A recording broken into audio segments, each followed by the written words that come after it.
Hello everyone, how are you doing? This is MD Tech here with another quick tutorial. In today's tutorial, I'm going to show you guys how to prevent or stop notifications from showing on the lock screen on your Android device. So whether it's a Samsung Galaxy, Google Pixel, any other Android-based phone system, I'm going to have you covered. And without further ado, let's go ahead and jump right into it. So what you have to do is just swipe up on your home screen and select the circular settings with a little gear icon in the center.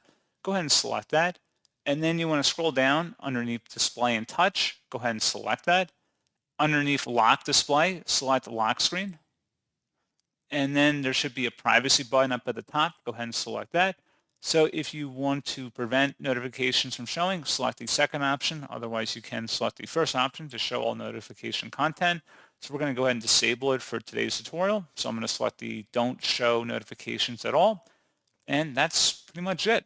So as always, thank you guys for watching this brief tutorial. I do hope that I was able to help you out, and I do look forward to catching you all in the next tutorial. Goodbye.